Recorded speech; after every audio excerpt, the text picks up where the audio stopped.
Sega has been around in one form or another for a very long time. It started making video games all the way back in the 1970s and electromechanical games a number of years before that. That means there are a lot of classic games in their catalog of offerings, necessitating the need for reissues, compilations, and remakes every so often. Among that group was the perfectly named Sega Ages line. It began life on the Sega Saturn in 1996. It was a 13-volume series that included arcade games like Space Harrier, Outrun, Afterburner 2, and Power Drift. It even had some Mega Drive hits like Castle of Illusion, Quackshot, and the Phantasy Star series.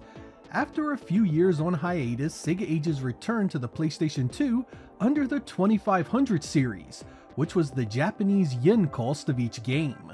This time, things started out as remakes of Sega's classic games, before moving on to a more traditional remaster and compilation style approach. The following generation, Sega released the Sega Ages Online series that covered games like Shinobi, Alex Kidd, and a load of Wonder Boy titles. This was also known as the Sega Vintage Collection in some regions. The most recent Sega Ages line we'd get on a home console appeared for the Nintendo Switch. This 19-game series ran from 2018 to 2020. The excitement was unbelievable online thanks to Sega making statements about Saturn and Dreamcast games being included in their plans. Unfortunately, that never happened, and the Switch Sega Ages line fizzled away with little fanfare. In this episode, we are going to look at what went wrong there and how a future Sega Ages could right the ship and bring the series back to prominence. I hope you guys enjoy Let's Save Sega Ages.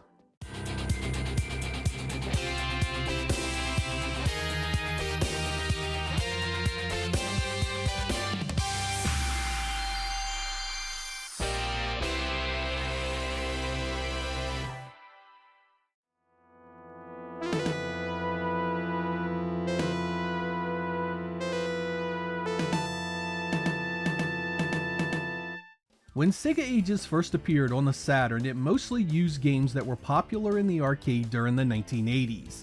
While these titles had been ported to a number of platforms before, the Saturn was able to do a lot of them either perfect or pretty close to it.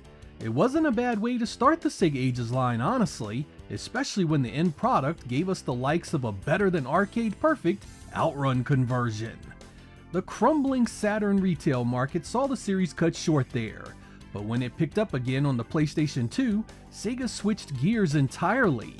There it started off with low-budget remakes of many of the same games that had already appeared on the Sega Ages line for the Saturn, a profound misstep that gave way to some of the worst games you can imagine. Going back and playing that awful Golden Axe remake shocks me every single time, and really makes me wonder who greenlit that mess. Not every game in the series was a complete disaster, but it just wasn't the way you wanted to see these classics treated, nor was it necessarily the titles you wanted to play in the 2000s on a 6th generation console. Towards the end of the 2500 series, Sega began to do a lot better thanks to a developer shakeup and a new strategy. They began to remaster a number of arcade classics instead of remaking them entirely. Plus, they added a number of solid compilations like the games from famed software creator Treasure. Most of the games in the PlayStation 2 Sega Ages stayed in Japan, which was unfortunate because I think a number of them would have done well elsewhere. The ones that did leave Japan were primarily the remakes, and they were cobbled together in a compilation that was not well received. That's being polite, by the way, because most reviews absolutely shat on it. During the Xbox 360 and PlayStation 3 era, Sega brought out a number of collections via those console digital markets, which wasn't a bad idea at all. Most of those collections had nice extras that were presented in HD resolutions. Not many games saw a release, plus they were spread out all over the place, often under different labels, and some were even regional exclusives. The lack of consistency really hammered any chance these games had at sales success. When the Switch Sega Ages games were announced, I think there was a lot of interest to see what was going to get covered. The idea of Saturn, Dreamcast, and Sega Model 3 versions at home for the very first time since their initial offerings were tantalizing. But right from the get-go, the excitement was snuffed out with releases we had seen before, some of them countless times. How are we supposed to be happy and stay excited for another Sonic release, another Columns, another Space Harrier, another Fantasy Zone? It was unreal that Sega thought it a great idea to reissue these games again, and then be surprised there was little interest in them.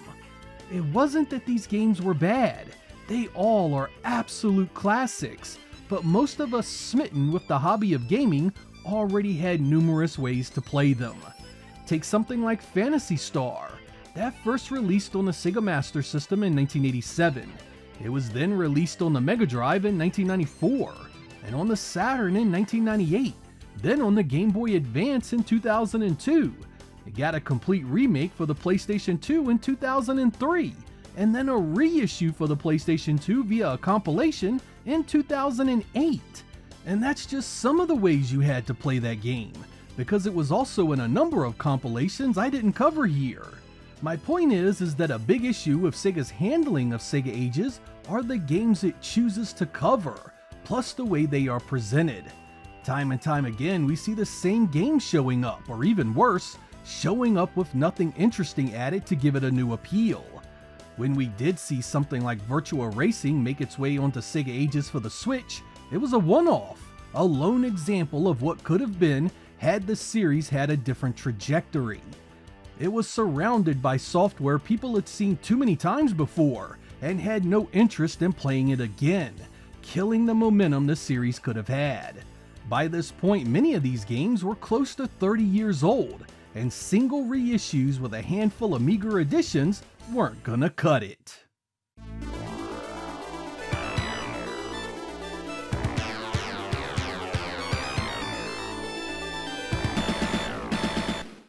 The first step in mapping out a modern Sega Ages reboot is to listen to our audience.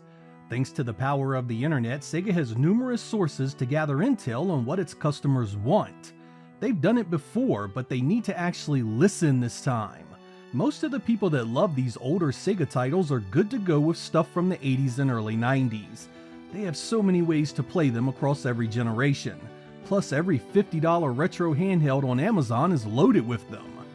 A refresh compilation every 10 years is fine, but putting that stuff in Sega Ages and charging for them individually isn't going to help us much. We need to seriously look at the games that have never been officially released before, or games that receive less than stellar conversions. By listening to our core audience, we can begin to formulate a plan on how to proceed.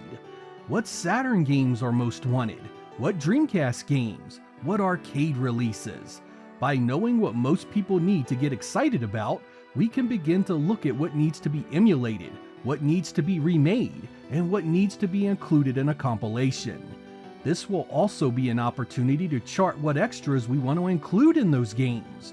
Regional variants, extra modes, new characters, Easter eggs, developer interviews, and even some presentational upgrades. We will not be doing simple vanilla ports and bare bones emulations of these games. We will give our customers new reasons to play them again.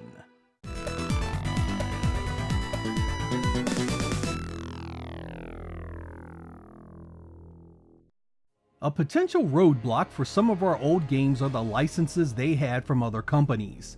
Some examples of this are the Ferrari and Outrun, the Toyota and Sega Rally, the Daytona Speedway and Daytona USA, Spider-Man, and a number of athletes like Joe Montana and Evander Holyfield from their sports-making days. These licenses have finite limits on how long Sega can use them or reissue them, and this is a major point of contention when you want to bring these games out in the modern era. Not only is cost a factor, but some of these licenses are tied up in new contracts, which means that Sega would need to reacquire the license that now involves multiple parties. This makes things nearly impossible to move forward with some games that feature the license heavily. And something like Spider-Man the video game for the Sega System 32, not only is Spidey something to license, but there are other playable heroes and the enemies. A title like this would not be financially feasible for us to pursue, but we aren't out of options for many of the others. As Sega has proven in the past, it can strip out car models and names from its racing games. In Outrun, there have been reissues that have done just that, and even Daytona USA underwent a renaming to avoid that license, now called Sega Racing Classic. While pursuing these licenses aren't out of the realm of possibility, it also doesn't strangle us even if we have to remove them completely.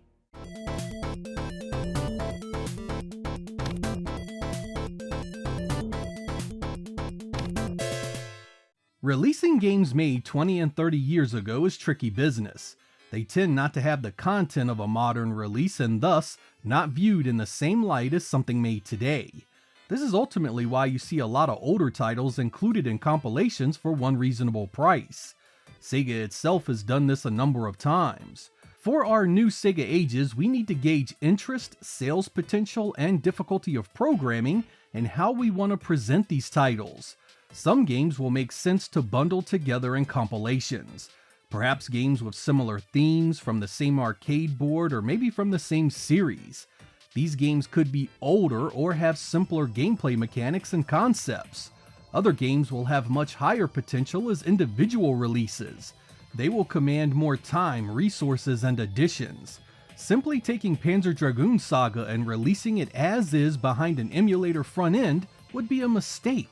But releasing Saga with a slew of graphical options you can turn on to improve the visuals, upgraded cinematics, unlockables like the first two games, and a return of Team Andromeda for interviews on what it was like making it could complete a very compelling package. How we handle this is quite important for a number of reasons. We don't want to spend tons of effort on games that have been reissued a bunch of times already, nor do we want to burden our release schedule with an older game that by itself may not have a lot of appeal. We also don't want to devalue our properties by releasing bare-bones ports that generate little interest, no more than we want to give away fantastic games for ridiculously low prices. Sega's games helped build the foundation of this industry, and it's high time we started acting like it.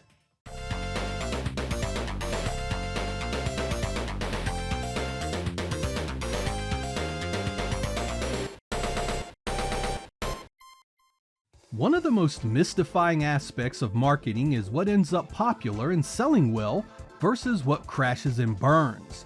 Sometimes things can really surprise you for not so obvious reasons. Modern Sega likely looks at the Saturn and sees a console that sold terribly in most territories. They see software that underperformed. They don't see a lot of potential. But it's really important to know the difference between now and then. Many great Saturn games were not released worldwide. Many more great Saturn games were released after it was clear Sega was going to abandon the hardware.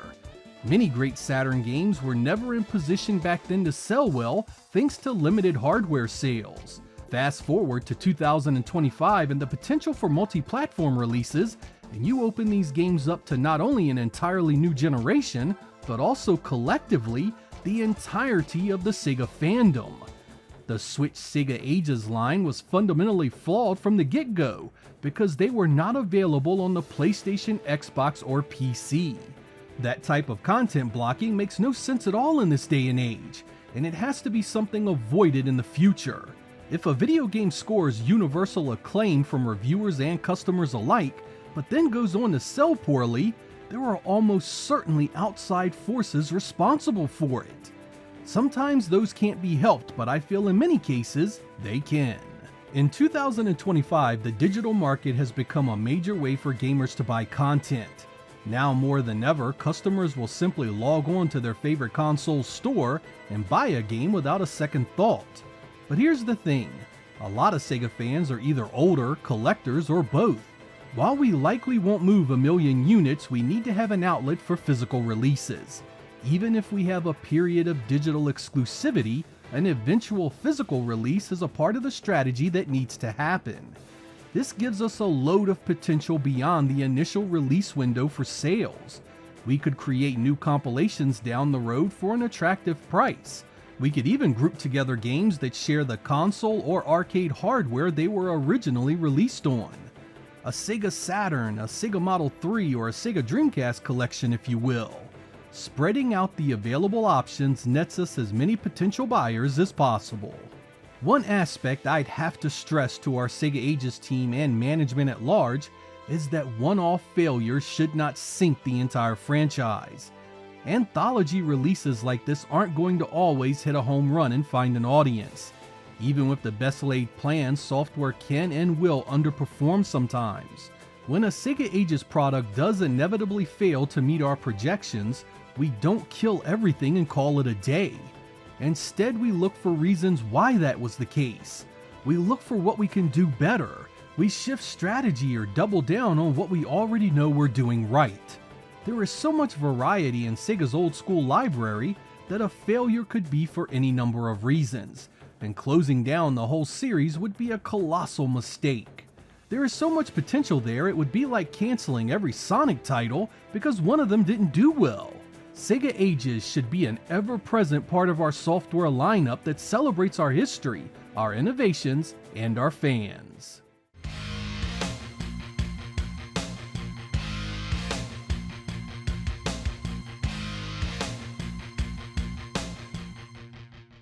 Now for the moment you have probably been waiting for. What games would be in my Sega Ages lineup in 2025?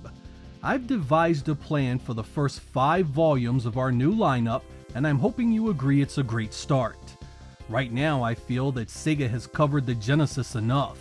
Between software compilations and mini consoles, you have a slew of ways to revisit Sega's most popular console. That leaves us looking at 5th and 6th generation options, as well as our long history of arcade releases. To start Sega Ages, we need a doozy. We need something that will perk up the ears of gamers everywhere. And what will that be? We are going full bore with a remaster of Skies of Arcadia for our Sega Ages Volume 1. We will base it on the Legends release so we can take advantage of all those tweaks and upgrades that version has. With a nice boost in resolution and a proper translation from the original Japanese script, we have a winner on our hands to drum up interest in our new series. We could do extras like a slipcover that has both the Skies of Arcadia and Eternal Arcadia names. Make sure we get in some developer thoughts and interviews. It would even be cool to have a new Game Plus mode that allows you to face the original Dreamcast enemy encounter rates. Volume 2 would need to be something from the Saturn era. I'm thinking we need something robust, well-known, and can't be played anywhere else. I think Shining Force 3 is that game. If we build an excellent emulator around this release, we should be able to provide a huge boost in resolution, minimize any load times, and provide all 3 episodes in a single package. As an added bonus, we could put the first 2 Shining Force games in as unlockables, and we could include Shining Wisdom as a pre-order bonus. Volume 3 will need to keep the momentum going, and this time, we will be doing something Sega should have done a very long time ago. Virtua Fighter Legacy Collection will include every game in that storied franchise, right up to the original vanilla release of Virtua Fighter 5. This gives us the opportunity to bring home an arcade-perfect version of the first game, as well as the final tuned update to Virtua Fighter 4, both a first for home consoles. I also want to include some unlockables and extras here that will sweeten the deal. First, we must bring home Fighters Megamix in all its glory. This Saturn exclusive was such a fun release, and it's a shame so many missed it back then. I would also like to have Virtua Fighter Remix and Virtua Fighter Kids in there for completion's sake. Our final addition to this killer package will be Sonic the Fighters for the kiddos. Volume 4 returns to the Saturn with what will be our first remake, Deep Fear. Some of you may remember this Resident Evil clone that had you battling creatures in an underwater facility. I'm thinking a solid graphical overhaul, a new over-the-shoulder camera, new cinematics, new voice work, and some modern TLC will do this adventure a world of good. As an added bonus, we will include the original Saturn version as an unlockable. Sega didn't do these types of games often, and I feel giving it some time in the spotlight is more than warranted. Volume 5 will cap off our initial offerings with a compilation that itself has been a long time coming. The Outrun Anthology Collection will feature the 4 main entries into that series from the arcade. Outrun, Turbo Outrun, Outrunners, and Outrun 2 SP will all be in there. That in itself would be enough to get excited about, especially since Outrunners has never come home arcade perfect.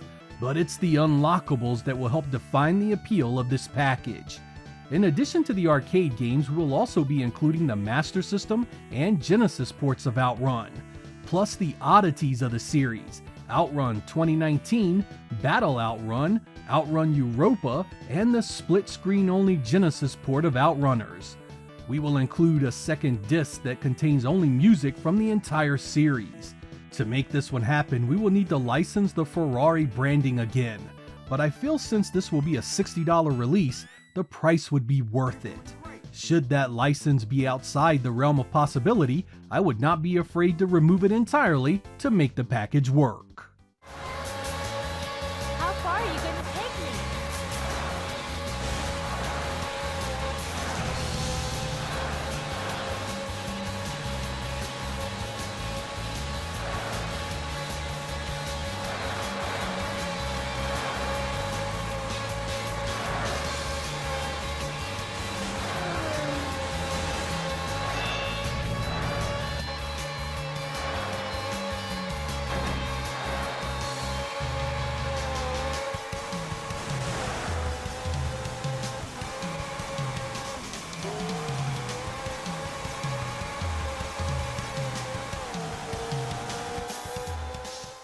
So there we go, a look at my thoughts on the Sega Ages line and what I would do to bring it back.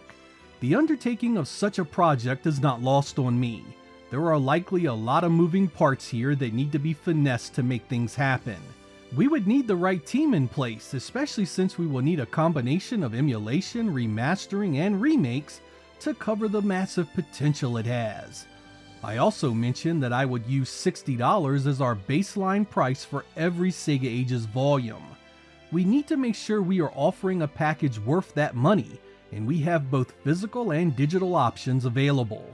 We will get nowhere by undervaluing our software or overpricing it, so a balance of price and content is our best path forward. I want to stress again the importance of listening to our fans and understanding their needs. If one of these volumes that I have planned does not sell well, we need to understand why and get on the path to fixing it. If we make a mistake in the content we offer, some technical aspect or any other area, it needs to be addressed before the next release. We will not rush a product within reason. When the package is ready and the developers are happy with it, then we will see a retail run. Sega has a treasure trove of content to pull from, and I am confident we can keep a modern Sega Ages line going for years to come.